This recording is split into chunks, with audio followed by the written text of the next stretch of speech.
Fala, nação santista! Estamos começando mais um episódio do podcast Panela Santos. E hoje um episódio muito mais do que especial. Hoje temos o nosso primeiro convidado, que eu vou apresentar para vocês já já. Vocês já sabem quem é, porque a gente já divulgou nas nossas redes sociais. Então, estão comigo mais uma vez Leandro Guaraldo, vulgo Amendobil. Boa noite, bom dia, boa tarde, Bill.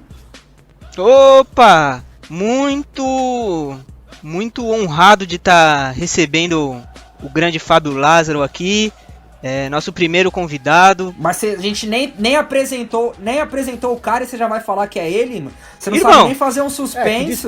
Dispensa apresentações. Irmão, você não sabe nem fazer um suspense, porra. Irmão, suspense o quê? A gente divulgou o bagulho já com o nome e a foto do cara. Que suspense que tem, irmão? Fala pra mim. Vocês não sabem nem fazer o clímax, é impressionante. Mas enfim, Irmão, seja bem-vindo novamente, Bill. Muito obrigado aí, queria só dar um salve aqui pra todo mundo que escuta a gente. E pro Fábio Lázaro também, espero que você curta a nossa resenha, que acima de tudo aqui é uma resenha, né, velho? Sem muito compromisso com a verdade. Não, brincadeira, não. Tamo junto aí, rapaziada, é nóis. Seja bem-vindo novamente de novo, Miguel Leite, o maior fazedor de média da torcida do Santos. Fala, rapaziada, mais um episódio, esse muito especial, com o nosso querido Fábio Lázaro, que o Bill já soltou a surpresa, né? Mas, pô, muito feliz, esse vai ser um episódio muito especial.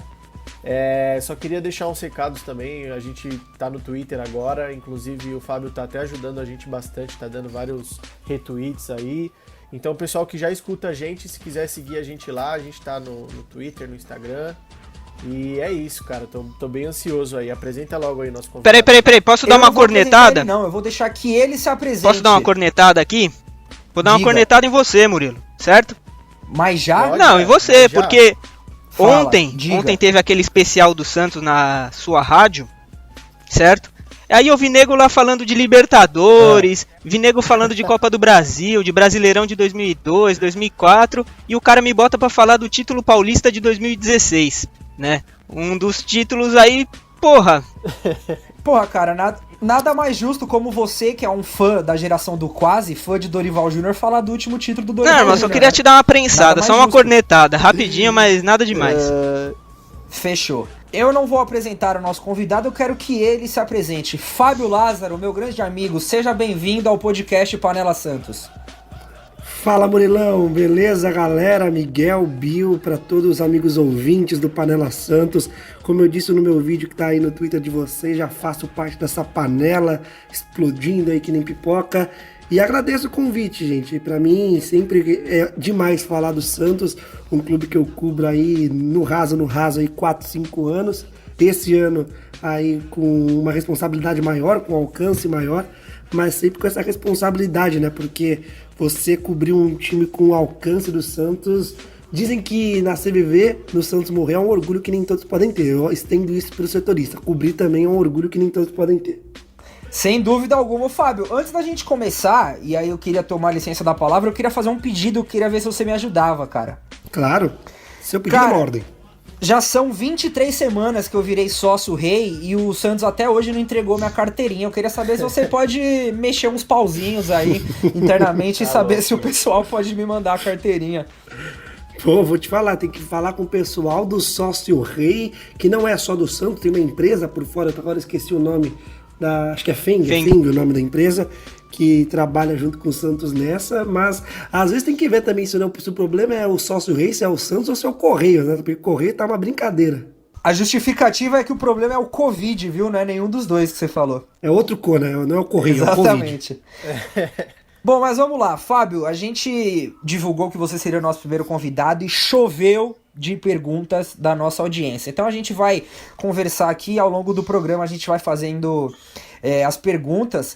A gente queria falar primeiro com você, cara, como que é a rotina de um setorista, porque eu vejo, principalmente da parte do torcedor, principalmente o torcedor do Twitter, rapaziada pega muito pesado com vocês, velho, tipo, de querer informação a toda hora, acha que vocês trabalham numa pastelaria. Nossa, é verdade. Tem que ter novidade o tempo todo, então Então, cara, conta pra gente como que é a rotina de um setorista, assim, resumidamente, pré-pandemia. Pode ser, vamos começar numa segunda-feira. Geralmente segunda-feira é folga, né? Não necessariamente, né? Primeiro que você falou, né? A gente tá na pastelaria, tem muito torcedor que acha que se o Santos não contrata jogador é culpa do setorista que não anuncia, né? Mas a gente trabalha, cada empresa ela tem uma política, uma forma de trabalho, cada veículo de comunicação tem uma forma de trabalho. Não tem necessariamente o fato de segunda-feira a gente folga e não necessariamente também fim de semana, todo fim de semana a gente trabalha. Cada empresa rege uma política de escala. No caso... Não, eu vou desculpa, dizer, eu quis dizer que segunda geralmente é folga do elenco, né? Não de vocês. Sim, segunda-feira é folga do elenco. Então, a gente tem que respeitar muito a questão da política da escala e entender geralmente se o dia que nós estamos trabalhando é folga, não é, tem jogo, não tem, o treino é aberto, o treino é fechado, tem coletiva, não tem coletiva, então depende muito. Não existe uma rotina. E o bom, acho que, de ser setorista e o fato que me deixa muito confortável, não considero meu trabalho propriamente um trabalho, eu sou muito feliz com o meu ofício profissional, é justamente por isso, não ter necessariamente uma rotina. Agora com a Covid mudou um pouquinho, mas sem nessa rotina pré-pandemia, eu não tenho uma rotina de trabalho exato. Como que vou dizer agora como eu trabalho e a forma como que eu me organizo. O Lance, propriamente dito, ele além de ser um site, era um jornal também, agora não é mais, mas o Lance, ele é uma agência de notícias, então nós disparamos conteúdo para outros sites, outras plataformas como o R7, como o Terra, como MSN, Yahoo, entre outros. E por ser uma agência de notícias, qual é a minha compreensão de uma agência de notícias? Uma agência de notícias tem que produzir conteúdo. Ou seja, tudo que acontece no CTR Pelé, tudo que acontece acerca de Santos Futebol Clube, eu tento ao máximo publicar. Porque então é culpa suas notícias conteúdo. Que saem quando a molecada tem o cabelo raspado em trote, que ninguém quer saber, é você que publica, é isso, né? Não necessariamente, não necessariamente. Às vezes a gente precisa lidar com algumas situações assim. Realmente mas eu prefiro não também futilizar demais. Também eu procuro não futilizar demais. Mas às vezes uma matéria de uma efeméride, né, que seria 62 anos, Pelé marcava seu primeiro gol como profissional. Matérias assim eu acho que é interessante. Eu gosto de fazer e agrega nessa questão de agência de notícias. Pré-pandemia, o que eu faço? O que eu fazia no caso? Eu pegava uma lista de situações para apurar. Então eu tinha um grupo que só tem eu no WhatsApp. Acho que todo mundo já tem esse grupo, né? Para anotações pessoais. Eu tenho. E aí, eu não tenho. Eu faço isso e eu tenho separado. Eu tenho um grupo que só tem eu com anotações da faculdade e grupo que só tem eu para anotações do Santos. E aí eu anotava todas as pautas para ser apuradas. Então, por exemplo, renovação do Yuri Alberto. Então, eu bati o olho assim, agora eu vou tentar apurar renovação de Yuri Alberto. Então, com quem eu posso falar? Com o empresário do Yuri Alberto, com o Pérez, com um possível clube que esteja interessado, com um integrante do comitê de gestão, com o conselheiro e vou atrás das fontes. Eu faço a chamada ronda, né? Além das programações naturais. Treino, a gente vai para treino, cobre o treino, cobre a coletiva do dia. Então essa geralmente é a rotina do setorista. E uma coisa que os sites têm é uma coisa que a gente chama de gaveta. Na televisão, a gaveta ela é uma matéria que tem menos importância. É uma matéria fria, geralmente, sim, que se você substituir por outra coisa, ela não tem problema. Você pode transmitir lá na outra semana e você não vai perder um pouco do valor do programa. Eu tenho uma matéria fria, por exemplo, eu tenho uma matéria sobre um levantamento de quantos pênaltis o Santos perdeu na década. Mas no mesmo dia, na mesma edição do programa de TV, no Globo Esporte, o Esporte Espetacular da Vida, por exemplo, acontece que, sei lá, o Pelé morreu. Vamos dar um exemplo. Claro que a morte do Pelé vai ocupar todo esse programa, porque é uma notícia bombástica, é um factual, que chama de factual. E a matéria fria ela pode ser jogada para semana que vem, porque semana que vem vai ter validade ainda ao retrospecto de pênaltis perdidos pelo Santos na década. Então, mas já no site a gaveta é diferente. A gaveta é o mais importante para o jornalista. Todos os dias, os sites, Gazeta, Lance, o Globoesporte.com não tem uma responsabilidade tão grande assim de ter gaveta. O UOL, a Tribuna, esses sites, eles têm que ter uma matéria para abrir o dia. E essa matéria geralmente é quente. Então é uma matéria que a gente geralmente vai passar o dia inteiro apurando para dar um tratamento melhor e ser geralmente a matéria quente. Eu acho que isso é o que mais gasta o tempo do setorista. Porque tem dias que o setorista vai ter sua gaveta pronta às 6 horas da tarde, sabendo que ele tem certeza que nenhum setorista vai furar, porque você tem que segurar isso para sair no dia seguinte. Então você tem que ter certeza que aquela fonte, aquela apuração, aquela fala, aquela aspas, só você tem. E você vai apurar, e foi um trabalho de apuração, então às vezes você vai conseguir essa apuração cedo, às vezes você vai conseguir essa apuração bem tarde, e nem sempre é no seu pseudo-horário de trabalho. Então o setorista basicamente, quando ele trabalha sério, quando ele tem compromisso muito mais com a notícia, com a informação, com a qualidade do conteúdo que ele vai transmitir, e eu me enquadro nessa, do que simplesmente com o horário de trabalho, o seu cronograma, ele vai trabalhar, ele não vai ter uma hora correta, e se o telefone dele tocar 2 horas da manhã ele dormindo, ele vai atender, ele vai apurar, e quiçá ele vai publicar. Então essa daí é pra você, o chato do Twitter, que acha que os caras não fazem nada da vida, que a vida dos caras é mandar o WhatsApp pra saber se o reforço que você quer tá vindo. Aí ó, Fábio Lázaro deu uma aula. Né, eu já cheguei Murilo, a ler comentário no Twitter que todos os setoristas só acordam depois do meio-dia. Ah, isso eu não tenho dúvida. Viu, eu tenho uma dúvida que gerou nesse apontamento do Fábio, eu queria já aproveitar e já tirar ela. Ô Fábio, teve algum jogador já, que não necessariamente com você, mas que já levou mal alguma notícia de um setorista ou de você, que acabou não gostando, você sabe? Já tem histórias, comigo aconteceu não com o jogador, mas com o empresário, o comitê de gestão acontece o tempo todo. Já teve de um jogador específico, eu não vou falar o nome, até para preservar, até porque a situação ela já se resolveu. Mas o empresário veio publicamente, até num programa de um amigo meu, e descascou, usou meu nome, enfim, e depois eu fui tentei ser o máximo polido, né?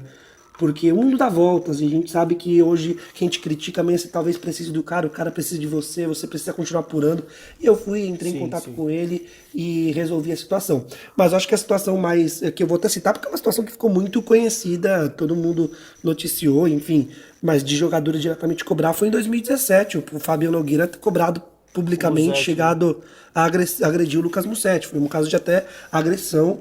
E que na época a diretoria do Santos na época fez muitas vistas grossas, a gente criticou muito a postura da diretoria do Santos à época.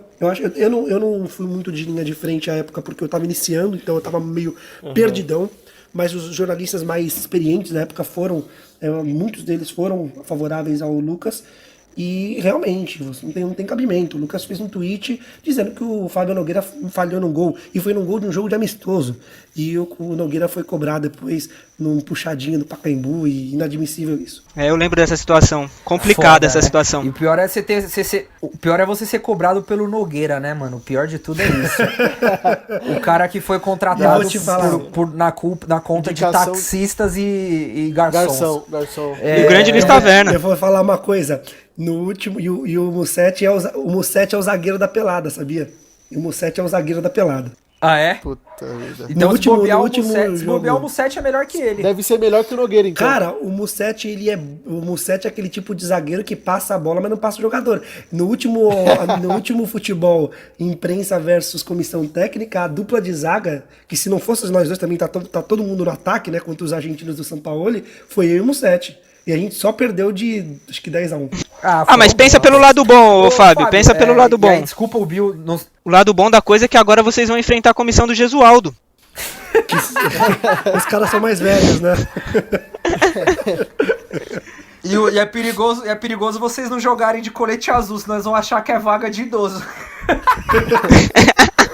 Ô, Fábio, agora falando um pouco mais sério, e eu não sei se o Bill ia falar alguma coisa, puxando esse gancho que você falou da postura da diretoria na época, e você falou também dos jornalistas se posicionarem a favor do Mussetti, duas perguntas, tá? E aí você não precisa nem se estender muito.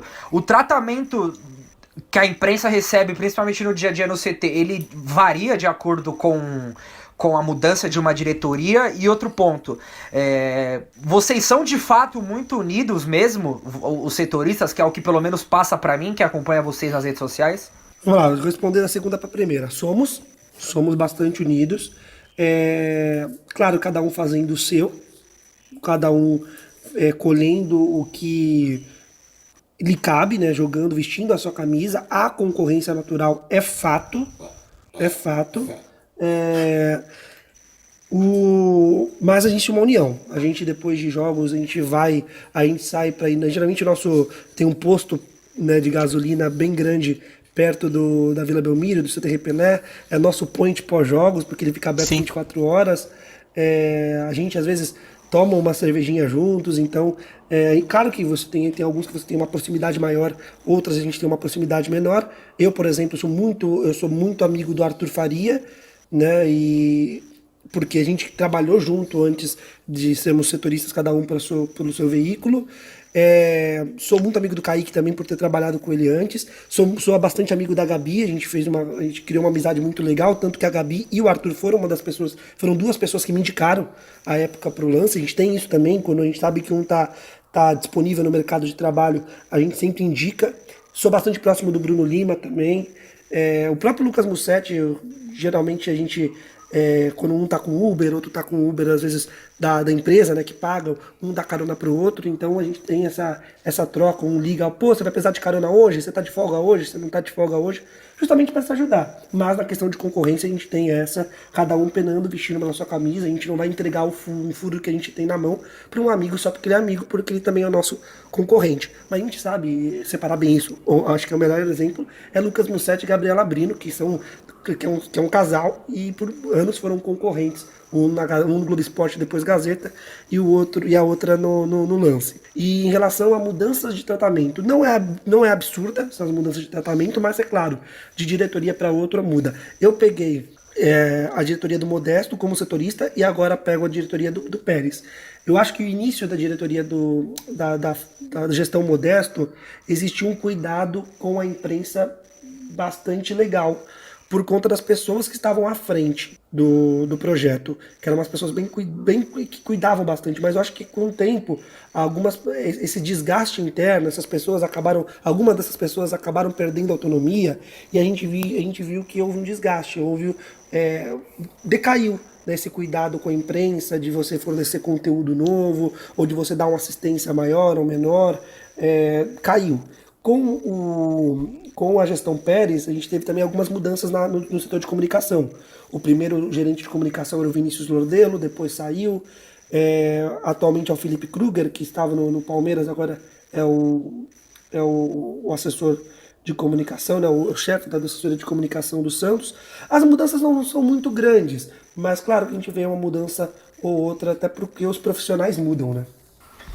Entendi. Bill? Então, Fábio, já aproveitando o gancho de gestão, né, falando de mudança de gestão, como todo mundo sabe, 2020 é ano eleitoral no Santos Futebol Clube.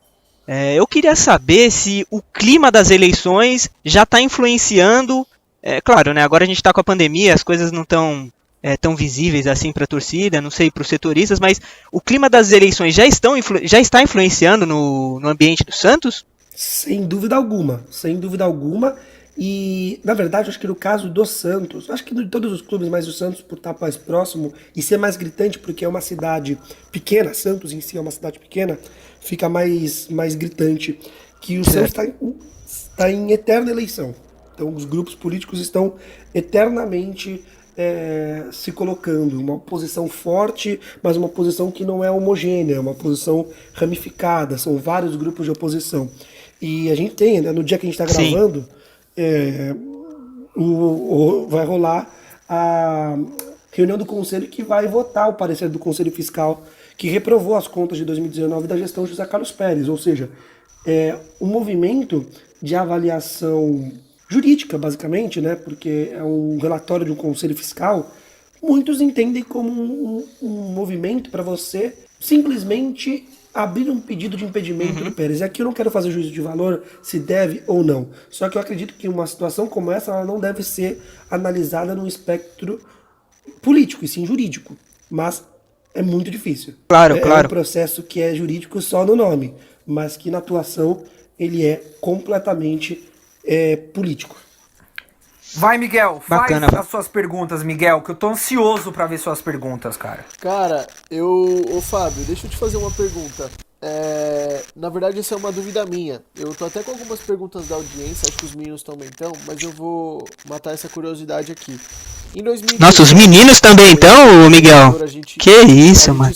Oi, desculpa, Bill, não entendi. Não, você falou igual o senhor de idade aqui da esquina, mano. Eu sou velho de alma, né, Bill, você sabe. Prossiga, Miguel, Então, por favor. Segue. Em 2017, quando o Levir era treinador do Santos, pessoal, acho que a gente via na mídia, inclusive alguns boatos de que ele não treinava bem o elenco, só dava rachão e tudo mais. Entregava E o aí- colete, Miguel, ele entregava o colete, entregava seja o colete. claro. E aí a minha dúvida é a seguinte, se você acompanhando a semana do clube, vendo que o clube tá treinando bem e tudo mais, dá pra saber se vai refletir, se você já tem essa experiência, o setorista já tem a experiência de saber se quando o elenco treina bem, ele melhora o rendimento no jogo do final de semana? Cara, difícil pro setorista saber isso, não porque Porque o setorista esse não é movimento técnico, é né? difícil. Não é isso ainda. Não é isso. Sabe por quê? É Pô, porque real a gente tem pouco pergunta acesso também a que vou assistir falar, treino. viu? Não, é que a gente não tem muito acesso a treino. Eu acho que se a gente parasse, se a gente tivesse mais acesso a treino, talvez a gente conseguisse ter essa noção. Claro que essa noção por parte do Santos, porque nunca a gente sabe como o adversário treinou. Mas, por exemplo, eu vou dar um exemplo aqui de uma situação. Na época eu trabalhava numa rádio, eu acredito que foi a mesma rádio que eu trabalhei com o Murilo, e que eu consegui acesso a algumas imagens do treino de véspera do Santos contra o Estudiantes pela Libertadores de 2018. Da vida Nossa 2 a 0 senhora, pro deve Santos. ter sido imagens pavorosas. Era o Jair, era o Jair o técnico. Ah, E eu- deve ter Nossa sido um Senhora. treino maravilhoso. Então eu tive acesso a algumas imagens de um trabalho muito intenso nas jogadas aéreas, em escanteio, em falta. E um dos gols do Santos foi um gol do Veríssimo que saiu de uma jogada aérea. Então, quando eu dei o destaque no gol, quando eu dei informação, eu já tinha essa noção que o Santos ia explorar as jogadas aéreas. Isso não significa que eu teria uma noção que o Santos iria entrar de forma superior, mas eu tinha uma noção do que o Santos ia explorar, de uma forma, do que a forma que o Santos ia jogar. Mas o que acontece é que o setorista ele não tem muita ideia, até mesmo o setorista que consegue algumas informações em off do que aconteceu do treino, a gente não tem exatamente uma informação do que aconteceu do treino. A gente tem a informação do time, talvez de um time titular que entrou como titular. Talvez o Santos treinou com 3 times, o time A era esse, o time B era esse, o time C era esse. O Santos treinou finalizações, ok. Mas quem finalizou melhor, quem teve melhor aproveitamento, quem não teve, sabe? O treino tático em si a gente tem pouco acesso, porque teria que ver. E aí você vê, é difícil, porque você vai ter que despistar os outros setoristas, a gente vai ter que driblar toda a questão de segurança. É muito difícil, acho que para não que saia impossível.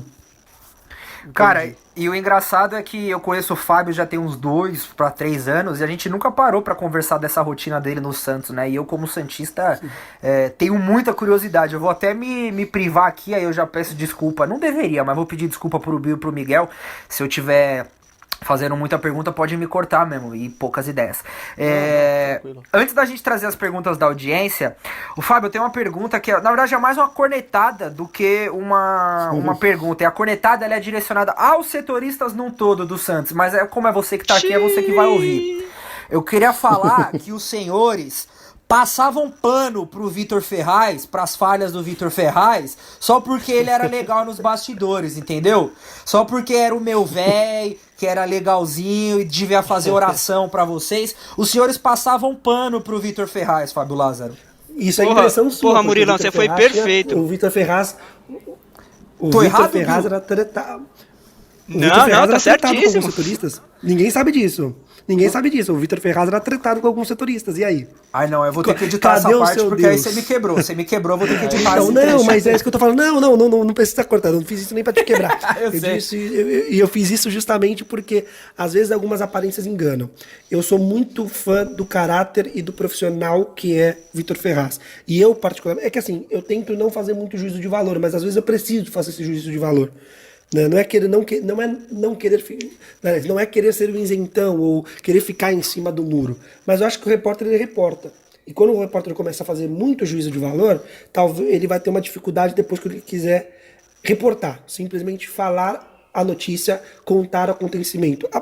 Apesar que eu também tenho que fazer análises no lance após os jogos. Então eu que escrevo as análises dos jogos. É esse ponto Então, que eu queria tocar. Você não acha que às vezes conhecer o cara nos bastidores ali influencia na hora de analisar? No meu caso, não. Primeiramente que eu não sou amigo de jogador nenhum, não tenho pretensão de ser amigo de jogador nenhum, mas eu quero sim ter sempre um respeito profissional com todos esses jogadores. Então, por exemplo, eu fiz antes da pandemia, eu fiz uma pergunta até um pouco áspera pro Felipe Jonathan quanto a algumas falhas defensivas. Ele até admitiu algumas falhas, principalmente no jogo contra o Corinthians. Uma semana depois eu estava fazendo uma exclusiva com o Felipe Jonathan. Eu olhei e falei para ele: Felipe, é o seguinte, eu te peço desculpas se de alguma forma eu pareci incisivo, mas eu não retiro a pergunta. E cara, acabou. Isso, ponto. Essa é a situação. Mas o fato é, o Vitor Ferraz, por exemplo, ele tinha algumas diferenças com alguns setoristas. E não é por isso que esses setoristas eles deixavam de respeitar o Vitor Ferraz e vice-versa. Então até um desses setoristas, no dia que o Ferraz saiu, se não me engano, ele escreveu um texto. Escreveu, né, até na rede social pessoal dele, dizendo da admiração que ele tinha com o Vitor, porque o Vitor nunca deixou essa questão extracampo interferir a questão relação profissional. Então eu sempre admirei, eu particularmente, agora eu vou colocar aqui meu juízo de valor. Primeiro, eu sempre gostei do Vitor Ferraz, me julguem, eu gosto do Vitor Ferraz como jogador. Tá? Eu acho que Meu pai do céu. Eu acho que no time do Santos atual, eu tenho muitas ressalvas contra muitas peças dessa chamada geração do quase.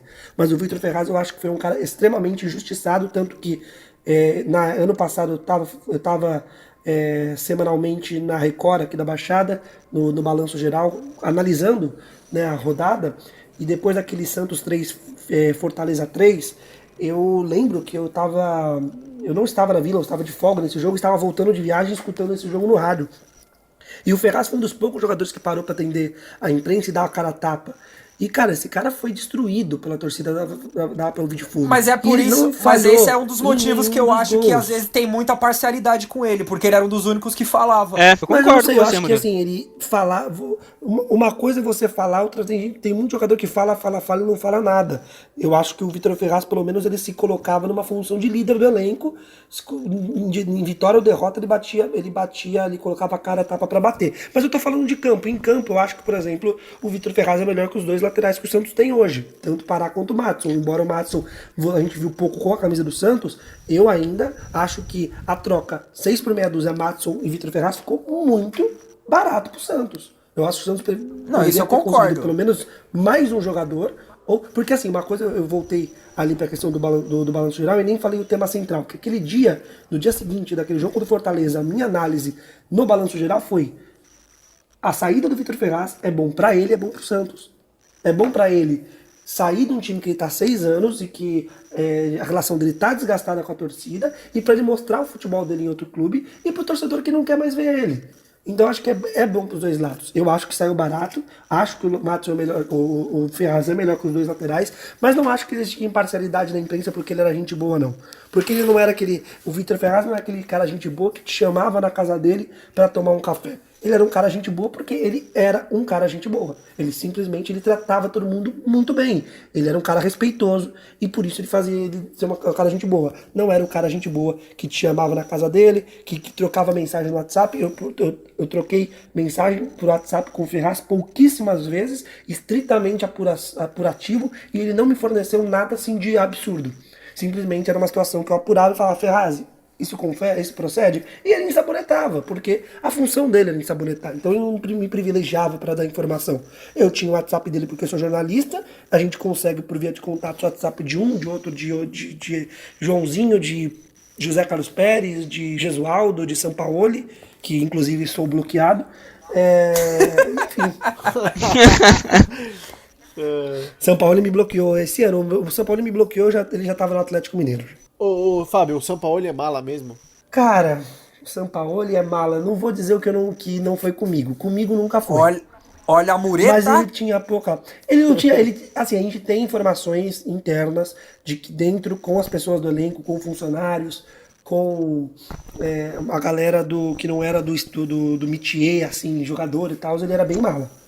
Realmente ele era bem mala. Mas comigo, cara, arrogante, né?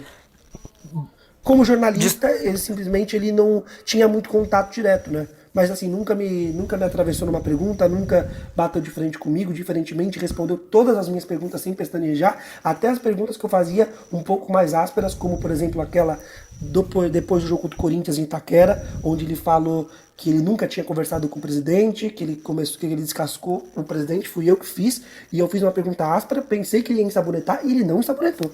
Cara, desculpa tomar a frente de novo, eu juro que é a minha última pergunta, mas é porque você puxou um assunto que eu e os outros dois aqui a gente discutiu bastante, principalmente no primeiro podcast, que foi sobre o Gesualdo. E eu, Murilo, eu tenho a opinião de que o elenco do Santos deve ser cobrado de maneira mais forte e ter uma parcela maior da culpa do início ruim de ano que o Santos teve, porque eu já li, se eu não me engano foi o Mussetti que publicou na Gazeta, de que o elenco gosta muito do Gesualdo. E eu queria a sua impressão dessa questão da relação do elenco, como era com o Sampaoli e como é com o Gesualdo. Eu juro que é a última, e depois eu só trago pergunta da audiência. O Gesualdo, ele é mais paizão. O Sampaoli, ele cobrava demais o elenco. Só que uma coisa que eu senti das respostas do jogo, uma coisa que eu avalio muito, tento observar e reescuto as coletivas, e a forma de resposta. Jogador de futebol é profissional, e profissional quer ganhar. Então o que eu sentia das falas dos jogadores quando eram treinados pelo Sampaoli? Eram sempre falas de apoio total, sem pestanejar. De apoio, de confiança no desempenho. E eu não conseguia sentir essa mesma fala segura em relação ao desempenho dos jogadores com o Gesualdo, não. Então era sempre jogadores reconhecendo que precisavam melhorar, ok, ótimo, perfeito, gosto dessa sinceridade, mas que você, sabe, uma fala muito mais passiva do que a fala dos jogadores em coletivas na época do São Paulo. Mas assim, postura... O reflexo do Santos em campo, né? É o cara que abraça. Reflete, e jogador quer ganhar. O jogador não fica feliz quando ele vê que o time dele não tá jogando bem. Cara, tô surpreso com a sua resposta, de verdade. Bill e Miguel, pode tocar o barco. Vai lá, Miguel, vamos... eu tenho pergunta da audiência, você falou que tava com bastante aí. Eu vou ler a minha aqui, certo? Vamos começar então com as perguntas da audiência. A primeira pergunta é do Digo, meu amigo Digo, meu parceiro, da torcida jovem. Esse é bom, um irmãozão aí que eu tenho. Moleque é gente boa mesmo. Então, o Digo quer saber o seguinte: como é o relacionamento e o clima entre elenco, comissão técnica e diretoria e presidente, né? E o Pérez, sendo que o Pérez é um cara que não cumpre com sua palavra, né? Não cumpre os seus compromissos e sempre vira e mexe ali, é descascado pelos próprios jogadores do elenco. Essa é a pergunta do Digo aí.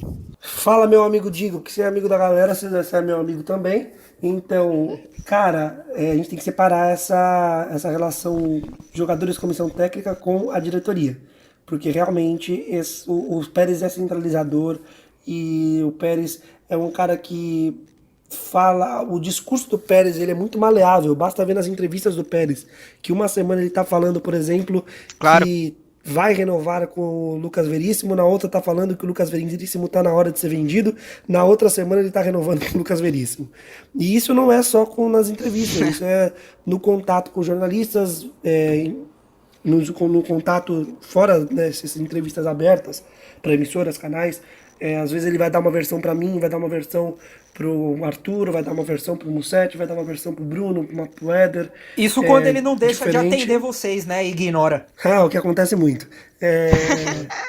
Alô, Pérez me respondeu. O Pérez uma vez ele não gostou, cara, na apresentação do São Paulo, que eu ganhei a camisa e eu fui tirar uma foto, pediram pra eu tirar uma foto lá. Eu olhei, pô, Pérez, aí eu olhei pra ele, presidente, atende o telefone aí, pô. Ele não gostou muito que eu falei isso pra ele, não. Mas enfim. Boa, Fábio, você representou a nação santista nessa. Pô, a gente tem que aproveitar as brechas. Mas sabe que uma coisa que eu admirei? Eu preciso dar um parênteses aqui.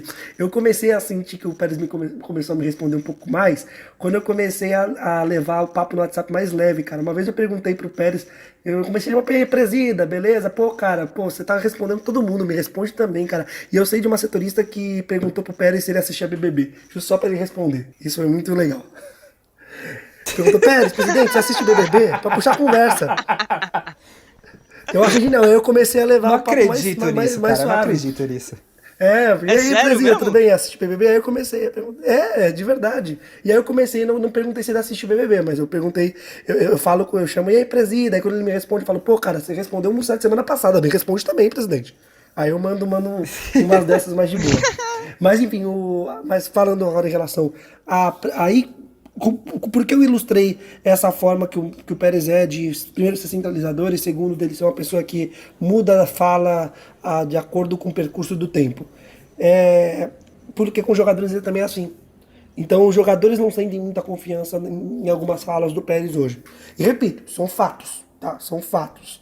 Não tô aqui fazendo um juízo de valor. Não, mas Vocês é viram pra pedir fato um mesmo, programa? é fato mesmo.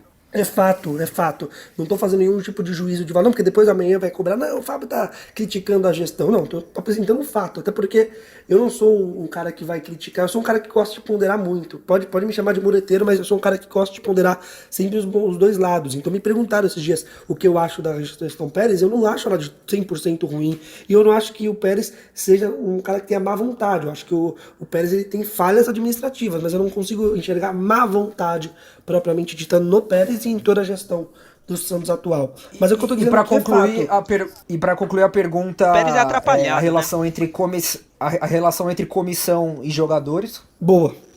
Pelo que eu sinto é boa, principalmente por isso, principalmente pelo espírito paizão do Gesualdo, mas o treinador não se sustenta só por ser legal. O treinador se sustenta por resultado de campo. O resultado de campo também influencia a cabeça dos jogadores. Se os jogadores verem que o time não tá fluindo, não tá jogando bem, o jogador gosta de ganhar.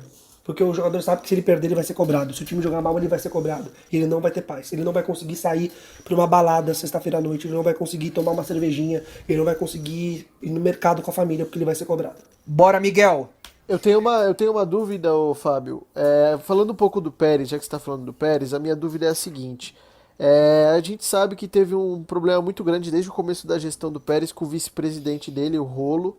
E a impressão que a gente tem de fora, assim, que não acompanha muito dos bastidores do clube, é que o clube mesmo anda muito dividido entre Pérez e Rolo, até por conta de todas as notícias que a gente vê.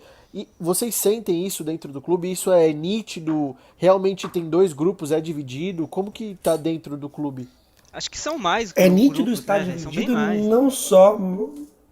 não só em dois grupos, mas é nítido que, por exemplo, o conselho é muito dividido entre timinho do Pérez e timinho do Rolo. E isso é nítido desde o primeiro dia. Na verdade, isso tá nítido. Eu não lembro exatamente qual foi o dia da eleição, mas foi um dia aí de 2017, de dezembro de 2017, mas estava nítido desde aquele dia. E eu dizia para algumas pessoas dos bastidores que eu falava que, na minha opinião, o relacionamento profissional entre Pérez e Rolo não duraria 3 meses, e não durou 3 semanas. Então, assim, no discurso onde o Rolo, para muitos, foi aclamado muito mais que o Pérez, ali você já via uma briga de ego muito grande. O que eu acho que é o seguinte, o Rolo é uma pessoa muito malquista entre a torcida do Santos, entre os sócios do Santos, ele é muito malquisto, ele é mal visto por muitos sócios do Santos. Por isso, por exemplo, o processo de impeachment há 2 anos contra o Pérez não avançou na Assembleia de Sócios, porque as pessoas tinham medo do Rolo assumir. Mas o Rolo é um cara que tem no conselho, com conselheiros, Eu votei com contra. pessoas Eu votei que contra. Então, exatamente, porque muitas pessoas tinham medo do Rolo assumir. Mas o Rolo, ele tem uma coisa que ele tem uma articulação política com os conselheiros, ele consegue agregar muitos conselheiros consigo. Então, por exemplo, a formação da chapa Pérez e Rolo, na questão de agregar conselheiros, de agregar uma equipe, principalmente aqui em Santos, o Rolo tem muito peso nisso. Por isso que quando o Pérez é eleito, aqui, como é a eleição, a votação, eles estavam aqui em Santos, o Rolo foi aclamado como o réu. Parecia que o Rolo, para alguns, era o presidente, tinha sido eleito, enquanto o Rolo era o vice. E aí você mexe com a questão do ego, você mexe em relação a algumas questões assim. Eu analiso assim, por exemplo, se o Rolo sair, eu acho que o Rolo tem... É difícil o Rolo, por ser a eleição de presidente, ser uma eleição que conta com os sócios. Eu acho que, por exemplo, se o Rolo sai candidato a presidente, ele tem pouca chance de ganhar, porque ele tem muita reprovação dos sócios. Mas é um cara que Graças a Deus. agregar. Mas é um cara que consegue agregar com ele muitos conselheiros para formar uma chapa forte. um conselho forte. Ô, E aí, Fabião, na sua opinião, você acha que seria, Eu acho que ele vem de você acha que seria articulador. viável um rolo como presidente? Cara, difícil você falar quando você não vê o cara. Então, assim, para mim falar sobre a possibilidade do rolo como presidente é a mesma coisa que falar de uma possibilidade de um Rueda como presidente, como saiu na última eleição, ou como qualquer um dos outros pré-candidatos que já se posicionaram como pré-candidatos, como o Milton Teixeira Filho e como o Esmeraldo Tarquínio. Eu tenho conversado com alguns. pra Esmeraldo entender, Tarquínio escuta nosso como setorista, eu podcast. acho que Esmeraldo Tarquino ele segue a gente é no ouvinte, Twitter, hein? pô. O Esmeraldo então, eu conversei com ele recentemente, inclusive. A gente conversa, e eu deixo bem claro que eu converso com ele, converso com todos os pré-candidatos à presidência do Santos, todos os conselheiros do Santos. Eu gosto de ter trânsito livre em todos os setores, eu não sou chapa branca para nenhum desses setores, porque eu sei que gestões acabam. Então, se eu me prender com a gestão do Pérez, amanhã pode ser o Rolo presidente, amanhã pode ser o Tarquínio presidente. E eu falo com todos eles, porque eu acredito que é importante que o setorista tenha uma noção das diretrizes, de como está o bastidor político do clube, mas você não publica nada, porque você eu, particularmente, não quero favorecer ninguém e não desfavorecer ninguém, mas quero estar por dentro. Então, procuro saber quem são, entre em contato para saber quem são, tento entender qual é o projeto político do Santos, que eu acho que cabe isso ao setorista fazer. Mas é muito difícil você falar, você supor se determinadas pessoas, se determinado possível presidente ou, né, uma hipótese de um talvez presidente possa ser, como seria com ele, se é um exercício de futurologia e de suposição. Ô, Fábio, aproveitando esse gancho que você falou, tem uma pergunta da audiência aqui do Diego Henrique. Nabil e Rueda vão ser candidatos, você já tem essa informação, e aí pode ser bem sucinto, tá bom? Não precisa nem se alongar muito, é mais uma curiosidade mesmo. Você falou que é meio difícil saber, né? Beleza, Diego. Beleza, o Diego, né, que fez a pergunta? Isso, Diego Henrique. Fala, Diego. Beleza, Diego. Então, nenhum dos dois ainda se posicionaram como pré-candidatos. Existe uma possibilidade forte do Andrés Rueda sair. O Nabil não se posiciona ainda, vai depender muito da articulação dos santistas lá da capital, mas hoje de pré-candidato de fato apenas Esmeraldo Tarquínio e Milton Teixeira Filho. Entendi. Mais alguma de eleição, rapaziada? Eleição era isso mesmo. Ô, Fábio, tem uma última pergunta aqui pra matar da audiência da minha parte, que também o seu xará, Fábio Cata, perguntou se algum jogador já se mostrou mais favorável a atuar nas decisões no Pacaembu, que a gente sabe que essa questão, o elenco prefere a Vila Belmiro, né? E se você sabe de algum jogador que preferiu o Pacaembu? Fala, xará, tudo bem? Então, não. Eu acho que é consensual ao elenco que a preferência é jogar na Vila, por motivos. Primeiro, você não tem que viajar um dia antes, concentrar um dia antes. Segundo, porque a Vila Belmiro ainda assim é a casa do Santos, é o alçapão, eles estão perto de casa, eles estão ali perto de onde eles treinam todos os dias. Então, para o jogador, vale muito mais jogar na Vila. Então, só de ouvir essa sua resposta, você é a favor de jogar na Vila Belmiro também? Eu acho que o Santos precisa não dividir 50%, não falo não dividir exatamente, mas eu acho que tem que jogar algumas partidas no Pacaembu, mas eu acredito que o Santos, quando ele joga sempre no Pacaembu, ele para de lucrar porque deixa de ser novidade. Então, o torcedor de São Paulo, para ir e lotar o Pacaembu, tem que sentir saudade. Tem que ser um jogo grande, não grande o suficiente, por exemplo, um clássico, que a gente sabe que a Vila pesa muito. Eu acho que o Santos pesa muito quando joga um clássico em São Paulo. Mas pegar um jogo, um Santos e Flamengo, e ir pro Pacaembu, eu acho interessante, principalmente quando o Santos estava 2-3 meses sem jogar no Pacaembu. Entendi. Da parte de vocês... Vai lá, Miguel. Eu vou emendar um gancho aqui, uma pergunta minha. Fábio, a questão do retrofit, você sabe se tá saindo do papel, já falando sobre Vila? Retrofit era o projeto da Bolton, e o projeto da Bolton deu uma suplantada, segundo o Pérez, porque tem conversas adiantadas com o W Torre, de uma possibilidade e essa Bolton da W aí, Torre. hein? Essa Bolton mete o louco, hein? Essa Bolton aí, eu vou te falar, é igual cozinha de restaurante, viu? Se você entrar pra ver, você desiste. Fez golfinho, né? Fez uma gracinha lá em cima e depois sumiu, né? Mas teve a questão do diretor da Bolton Group na América Latina se envolvido com algumas coisas não muito legais. Muito legais, eu tô falando. Depois ele pediu o boné, aí o Diomerdi ficou, né? O grande Roberto Diomerdi, lá o carequinha, E aí o próprio Diomed, ele ficou de vir pra cá e nunca veio, deu uma sumida, respondia aos setoristas, não responde mais, e sumiu. E aí ultimamente o Pérez falou que existem ainda conversas, mas que deram uma esfriada com a Bolton, e ele tem priorizado aí as conversas com a W Torre. É isso, rapaziada. Mais alguma daí, Bill? Eu vou soltar só a última, que é uma curiosidade pessoal minha também. Mas da onde que surgiu, onde que tiraram, quem inventou o nome de Jesualdo Ferreira? Quem foi o gênio que fez isso? Quem? Pelo amor de Deus, me responde. Não, vamos lá. A história do Jesualdo Ferreira, a conexão Jesualdo Ferreira Santos, ela vem de algum tempo. A primeira pessoa que trouxe, ventilou esse nome foi o Nabil, quando saiu candidato pela primeira vez em 2014, se não me engano. 14. Isso, 14. Roma. Foi 14 e 17, né? Então 14 teve a eleição do Modesto, o Nabil veio ventilado, tinha amizade, o Nabil e o Jesualdo. E o Santos perdeu o Sampaoli. E o baque do Santos ter perdido o Sampaoli, o Pérez sabia que ia ser muito grande. A torcida estava muito com o Sampaoli, muito fechada com o Sampaoli. Ele sabia que, por exemplo, se o Sampaoli fosse embora, ele anunciasse um Zé Ricardo, a torcida não ia fechar com a gestão. A torcida precisava de um nome, ele precisava de um nome que mantivesse aquela chama Sampaoli acesa, uma chama de esperança. E o Jesualdo, por ser um cara que aqui no Brasil poucas pessoas conheciam, mas ser um nome estrangeiro e surfar ainda na onda do Flamengo do Jesus, a torcida do Flamengo, a torcida do Santos não iria massacrar a diretoria pela escolha de Jesualdo Ferreira. E isso não aconteceu. A torcida do Santos estava curiosa para saber quem era o Jesualdo Ferreira, como trabalhava Jesualdo Ferreira.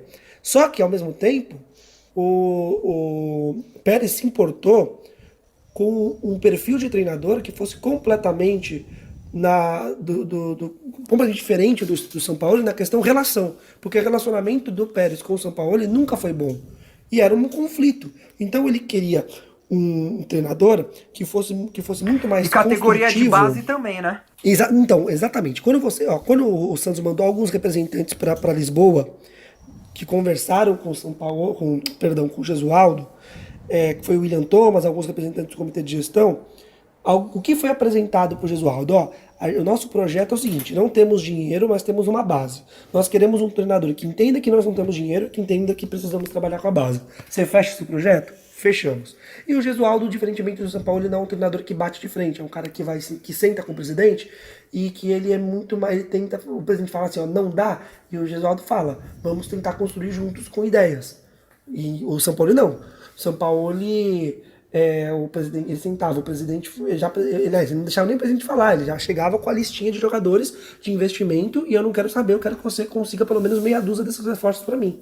Eu preciso de peças para trabalhar. E o presidente, a diretoria, deixou claro para o Jesualdo que a realidade do clube. Então eles queriam um treinador que entendesse a realidade do clube e mesmo assim ele não fosse um treinador que não ficasse no senso comum dessa panelinha que a gente conhece do Brasil. Abel, até porque até os técnicos que antigamente vinham para calar a boca de torcedor, Vide Luxemburgo, Vide Filipão e Abel, até esses hoje são questionados. Então, muito questionados. O Pérez sabia que mesmo se ele trouxesse um Abel Braga, a torcida ia massacrar, principalmente depois do Sampaoli. O padrão, o crivo, estava lá em cima. O padrão estava lá em cima. E o torcedor do Santos não ia aceitar nada menos do que isso, como não tem aceitado com o Jesualdo. Ou seja, Jesualdo é um deus. Amém. Jesualdo é um deus, cara. Jesualdo tem que ser técnico do Santos até a morte dele, que, convenhamos, diante da idade, não tá muito longe. O Jesualdo é literalmente o bom velhinho. Antes da gente... Você gosta dele, Fábio? Você gosta dele como terminar... pessoa? Você gosta dele como pessoa, sem ser profissionalmente, como pessoa? Eu acho ele gente boa. Mas toda vez que eu pergunto pra ele me dá cortada. Tem uma brincadeira dos setoristas. Ele vem com as piadinhas dele, com os cortezinhos dele, toda vez que eu pergunto. Todo mundo pergunta. Ele é debochado, né, Fábio? Então, exatamente. Nas primeiras coletivas a gente pensou, acho que deu uma cortada no Éder, e na segunda ele deu em mim. Aí a gente saiu depois pra ir no posto, né, que eu falei, que a gente vai sempre, e a discussão entre a gente era quem vai ser o próximo que o Gesualdo vai dar uma cortada. Aí na coletiva seguinte, na coletiva seguinte, o Gesualdo me cortou de novo, me deu uma debochadinha em mim de novo, e na outra de novo. Então a gente descobriu que acho que a implicância é comigo mesmo. Mas eu acho ele gente boa. Visto, hein, Fábio? Mas eu acho ele gente boa, eu gosto das coletivas dele e dou bastante risada. Eu gosto do jeito leve dele, tiozão. Pessoal, antes da gente encerrar, eu não sei se o Miguel tem mais uma pergunta, eu queria encerrar com uma pergunta que eu acho que os três fariam. Eu quero tomar a frente pra fazer. Miguel, tem mais alguma aí? Não, pode ir, pode seguir. Você falou dos técnicos que a gente aqui do Panela Santos chama de dinossauros, né? Abel, Luxemburgo. Cara, me responde uma coisa. O quão perto o Luxemburgo fica de acertar com o Santos quando o Santos tá sem treinador? Tipo, que tem muita gente que defende ele, a gente sabe. Mas, cara, isso chega a ficar próximo de acontecer? Acontecem negociações? Porque eu preciso muito que você responda que não, cara. Que não passa de especulação. Porque o meu coração, ele sai pela boca. Eu tenho vontade de socar todo mundo. Próximo não, mas sempre que tem o Santos ficar sem treinador, ventila. Porque conselheiros gostam muito dele. O presidente do Conselho Deliberativo do Santos gosta muito dele. A gente sabe bem. Esse ama. Presidente salgado então, esse aí, né? Mas tem uma parcela aí do Conselho Deliberativo que gosta muito, por isso que o nome sempre ventila. Então, assim, por exemplo, quando o Santos contratou o Cuca, ele era, por exemplo, o desejo do Rolo. O Luxemburgo era o desejo do Rolo. É a cara do Rolo pedir o Luxemburgo. É a cara do Rolo. É a cara do Rolo. Aí o cara é malquisto assim, pelos sócios e não sabe por quê. Aí tá vendo? Aí o sócio não vota nele e já sabe por quê. Mas o que aconteceu naquela época é o seguinte, o Pérez queria o Zé Ricardo, desde o começo, desde antes do Jair. E o Rolo batia de frente, né? Porque o Rolo ainda ele participava das reuniões do comitê de gestão e o Rolo queria um técnico medalhão. Ele falou assim, de estagiário, né? Não ele falou exatamente disso, mas a posição dele foi dizer. Foi o Ricardo Gomes que trouxe o Cuca, né? Então, o que aconteceu, a história do Cuca é muito interessante. Eu não sei se a gente vai ter tempo de contar ou se eu posso... Pode contar, a gente já extrapolou e a gente não quer nem saber. Extrapolou, vamos embora. Cagamos. O que aconteceu é o seguinte, o Cuca foi o primeiro nome a ser ventilado no comitê de gestão, mas não foi consensual. O Pérez queria muito o Zé Ricardo, o Rolo queria muito o treinador medalhão, porque entendia que de estagiário bastava o Jair. O Jair foi consensual no comitê de gestão porque o Jair vinha de um trabalho que iludiu muita gente com o Botafogo, né? E Sim. Foi aprovado, mas não repetiu esse trabalho no Santos. E aí, quando houve a troca, o Rolo entendia que trocar o Jair pro Zé Ricardo era trocar 6 por meia dúzia. Então ele queria um treinador medalhão. E aí nisso cresceu muito o nome do Vanderlei Luxemburgo, que estava disponível no mercado, que boa parte do conselho gosta, e iria ali afagar o ego de alguns conselheiros do Santos que gostam muito, que são, entre aspas, viúvas do Luxemburgo. Só que aí ficou, nessa discussão, ficou emperrado, começou a criar-se o nome de Juan Carlos Osório, alguns treinadores até mesmo estrangeiros, além do Osório, foram procurados. As negociações não avançaram, tinha uma ressalva de pegar treinador estrangeiro durante a temporada, havia de alguns casos como o próprio Osório no São Paulo, o Gareca no Palmeiras, enfim. E aí ficou essa discussão, ou seja, o Santos ficou, se não me engano, 2 semanas sem treinador, porque o Serginho Chulapa dirigiu em 2 ou 3 jogos o Santos, na verdade foram 2 jogos em 2 semanas, foi numa quarta-feira contra o Flamengo, empate 1-1, depois teve um jogo fora de casa, e aí a gota d'água foi o Santos ter perdido aquele jogo contra o América Mineiro, que era a lanterna. O Santos perde por 1-0 contra o América Mineiro, o jogo que o Santos deu 477.988 esse jogo, meu e perdeu pai por do 1-0. A gente falou, no último episódio a gente falou desse jogo. E perdeu por 1-0 essa partida, e aí eu lembro, porque eu estava nessa cobertura, eu estava por alguma rádio, e os setoristas depois, os de internet, é o que ficam mais tempo depois dos jogos, subindo nota, enfim. Os de rádio, de televisão vão embora mais cedo. Só que existia um empecilho. A gente não sabia qual seria a programação do Santos no dia seguinte. O Santos tinha acabado de trocar o departamento de comunicação, que pedia veementemente que tivesse coletiva todos os dias. Só que é fato, para você colocar um reserva para falar, por exemplo, para o jornalista não rende uma pauta muito forte e você corre risco de você queimar o próprio reserva numa entrevista coletiva. né? Pra ele ser pego numa pergunta de calças curtas, numa pergunta capciosa. Então, assim, não é legal. Eu prefiro ter um titular, eu prefiro ter um Carlos Sanches falando numa segunda, um Soteldo falando numa quinta e um Sacha falando numa sexta, que são 3 titulares absolutos, do que ter todos os dias um... Quem que é o último que você falou? Não, o Sacha é titular absoluto. Meu hoje. Deus. Filho do céu, Ademir Eduardo, Quintino. toda vez eu tenho que ouvir. Eu tenho que ouvir que esse cara é titular absoluto. Prossiga. Ele é desculpa. titular absoluto do Santos, até porque o reserva dele é o Uribe. É, porque que eu tinha esquecido com a parada pra pandemia, eu tinha esquecido disso. Então, e eu prefiro ter esses 3 caras que são titulares absolutos, que seja um Veríssimo falando, um Everson falando, do que ter segunda-feira o Uribe falando, na terça-feira o Luiz Felipe falando, na quarta-feira o Lucas Marcos Venuto falando. O Lucas Venuto falando, na quinta-feira o Jean Mota falando, sabe? Que não são titulares absolutos e não vai render uma pauta forte e corre risco ainda de queimar o cidadão. E aí a gente tinha esse impasse, porque o departamento de comunicação tinha entrado, queria mostrar serviço, queria ter coletiva todos os dias, mas o Santos tinha acabado de perder de 1-0 para o América Mineiro. Que jogador vai querer falar? Você vai colocar um menino, um cara que não é, sabe, prata da casa pra falar um dia depois de uma derrota contra o Lanterna? Vai queimar o menino? E aí ficou. E aí eu lembro que eu terminei de subir os boletins, os destaques, porque eu acho que tinha um outro jogo em sequência, e eu fiquei, e eu permaneci. Eu não estava trabalhando, mas permaneci, pra saber qual era do dia seguinte. Pra me planejar até. E aí ficou um corre pra lá, quase 1 hora depois os assessores de imprensa voltaram e falaram assim: olha, o Ricardo Gomes disse que vai falar amanhã. Ah, gente, poxa, o Ricardo Gomes vai falar amanhã. Caramba. Vixe. E já fomos lá pensando, olha, ele vai querer anunciar um novo técnico. E ficou aquela onda de apura pra cá, apura pra lá, apura pra lá, apura pra cá, apura pra cá, todo mundo apurando de um dia pro outro. Apura pra lá, apura pra cá. E aí no dia seguinte fomos o treinamento seria de manhã. O treino seria de manhã. E a ideia é que a coletiva fosse depois do treino, né, lá por volta das meio-dia. E fomos pro CT, todos lá como numa rotina normal. Chega o assessor de imprensa e fala pra gente, gente, queria saber se tem problema, se a gente lançar a coletiva para 2 da tarde, vocês vão, a gente fecha, vocês almoçam, quando for 1h30 a gente abre de novo. E a gente achou melhor até, pra todo mundo almoçar, beleza, e não atrapalhar. Fomos, e aí foi engraçado esse dia, porque tinha um restaurante muito bom próximo ao CT Pelé, que os setoristas, de fato, né, quando eu falo de fato, é que eles estão realmente todos os dias, não são de São Paulo, não sobem só, vem, sobe e desce. Eles vão todos os dias comer lá, né, que é um parmegiana delicioso. E a gente... E aquele dia tava toda a imprensa naquele restaurante. Toda a imprensa. Emissoras de TV de São Paulo, emissoras de rádio, esperando saber o que o Ricardo Gomes ia falar. E nisso, tipo, a gente tava todo mundo almoçando e tocava o celular de um, e um saía, ia lá pra esquina atender o celular. Então tocava o meu celular, eu saía e ia pra esquina. Tocava o celular do Musset, ele saía e ia pra esquina. Então tocava o celular de um, tocava o meu celular e ia pra esquina atender, tocava o celular do Musset, ele ia pra esquina atender, do Arthur ia pra esquina atender. E foi engraçado que esse dia, o fato é que a gente foi pro CT, ninguém realmente sabia que era o Cuca. Mas a gente desconfiava que o Ricardo Gomes queria chegar lá no céu treinador. E aí estávamos lá, deu 2 horas, nada de Ricardo Gomes, 2h10 e nada de Ricardo Gomes. E aí a gente, realmente ele quer vir aqui. Fechado com o treinador.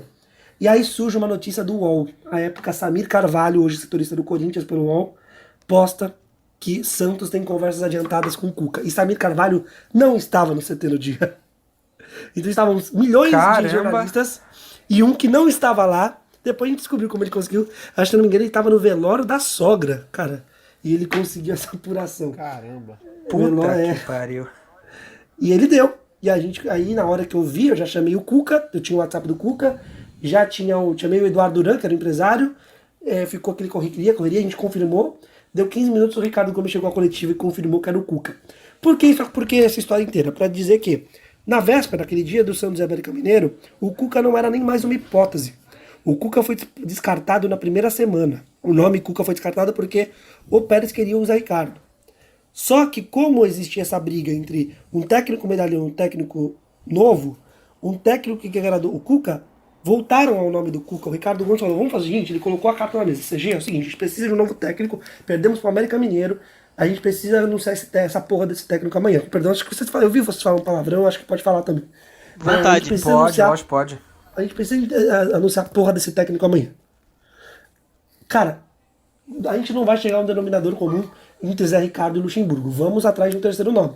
E aí o Cuca foi o nome que agradou todo mundo, porque era é um técnico que é medalhão, mas não é um medalhão como Filipão e Luxemburgo, é um medalhão Sim. com resultados esportivos recentes, como o Palmeiras em 2016, como o Atlético Mineiro em 2013, e um técnico que não era tipo nova escola, nova geração. Então foi um técnico que agradou todo mundo à época. E o Cuca foi fechado do dia pra noite. O Cuca, a conversa Cuca, Uran e Ricardo Gomes começou naquela segunda-feira de manhã. Por isso que a coletiva foi adiada, por isso que o Ricardo Gomes atrasou a coletiva e por isso que o Cuca foi escolhido à época. Então essa foi a história da vinda do Cuca pro Santos. Cara, sensacional. Bacana. Muito bom. Bom, queria agradecer a presença do Fábio Lázaro, assim, tipo, mano, sensacional o nosso bate-papo, acho que você esclareceu muita coisa, contou muita coisa de bastidores que a gente tem curiosidade. Queria falar também, Fábio Lázaro, que você estava certo naquela discussão que a gente teve de Santos e Defensa e Justiça no começo do ano, que realmente o Santos tinha feito um primeiro tempo ruim e eu não reconheci porque eu estava fervoroso com a virada no segundo tempo, tá bom? Então eu estou aqui reconhecendo os seus méritos daquele dia. O Santos fez um primeiro tempo ruim e a mudança substancial entre a Jobson e... Eu até participei desses dias no programa, eu, Felipe Noronha e o menino do Análise Santos, o Murilo Sion, e eu disse que a mudança... você trocar a peça, você tirar o Evandro e colocar o Jobson, compactou o meio campo, deu o corredor e foi assim que saiu o primeiro gol do Evandro. Se você colocasse naquela planilha do FIFA, no primeiro tempo dele estava jogando com aquele 4-4-2 losango, com os dois meias abertos, e você tinha um buraco no meio campo. E aí quando ele faz a mudança, ele compactou ali aqui no meio campo e ganhou o jogo nisso. Mas eu concordo, que eu que tava emocionado com a vitória mesmo. Não, eu entendo. Eu não te julgo. Te juro, eu não te julgo. É isso. E gostaria de falar também, antes de encerrar da minha... Eu já me peguei tipo, fazendo tempo real pelo lance com o notebook, o Santos fazer gol e eu indo em empolgação na torcida e comemorar junto. Então, cara, agradecer você, Fábio, por ter disponibilizado esse seu tempo no meio dessa correria aí. Agradecer o seu cachorro também pela participação nesse final. Cara, tô muito feliz de ver sua ascensão, de ver o quanto você... Desde quando você cobre o Santos e agora você num veículo igual o Lance. Muito feliz por ter você aqui com a gente, nosso primeiro convidado. Espero que você participe mais vezes com a gente, viu? Poxa, eu que agradeço, Murilo. Você sabe do carinho que eu tenho contigo. Eu acho que eu participei do seu primeiro jogo lá na rádio. Não sei se foi seu primeiro jogo oficial em loco, né? Aquele Palmeiras e Corinthians. Palmeiras e Corinthians? Palmeiras e Corinthians, 1x0 gol do Daverson, isso. Foi.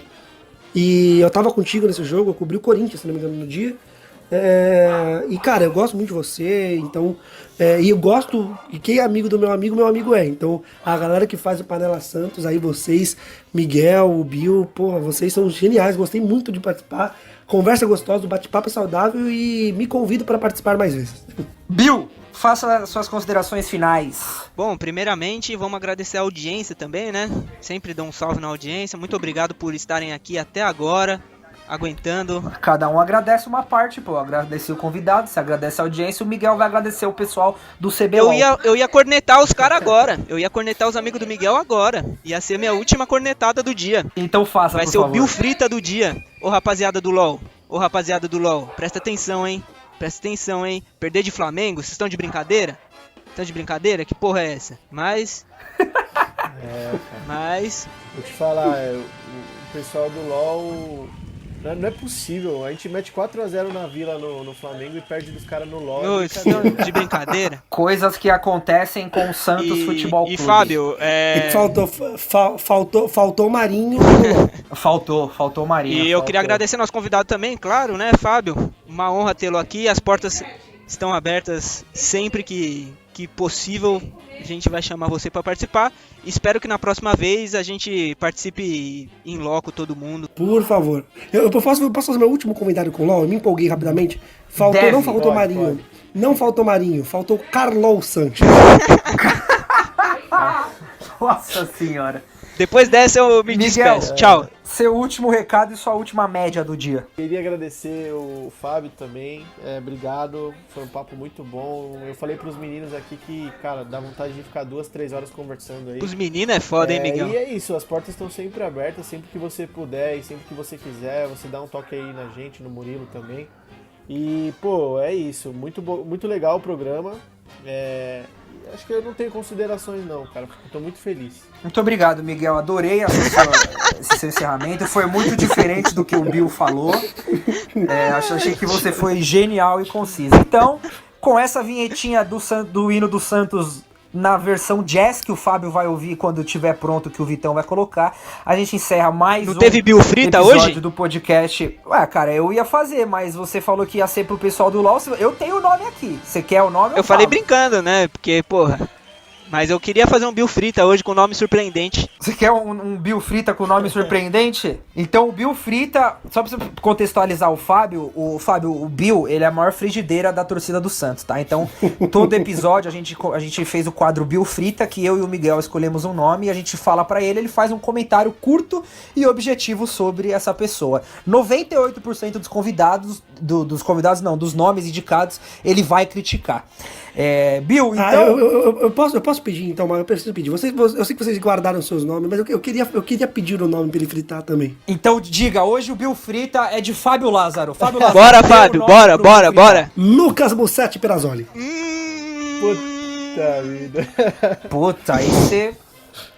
Cara, não, falando do Mussetti, pior que, velho, eu vejo a rapaziada descendo o cacete no Mussetti, velho, no Twitter.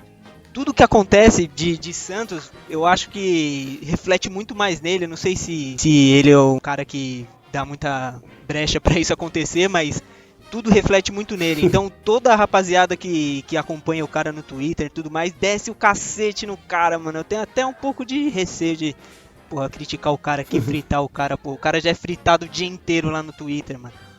Porra, o Mussetti eu até... Cara, tem um grupo do Santos no Facebook que os caras printam o Twitter do Mussetti o dia inteiro. Aí o Mussetti fala assim, amanhã eu estou de volta. Aí os caras, tomara que não volte, que não sei o quê. Então, o Cara, Mussetti... é incrível, velho. Uma vez eu brinquei com a Gabi, velho, e fizeram uma montagem falando que o Mussetti era corno por causa do meu tweet. A gente tava brincando entre a gente. Foi por causa de você que falam isso? É incrível, não.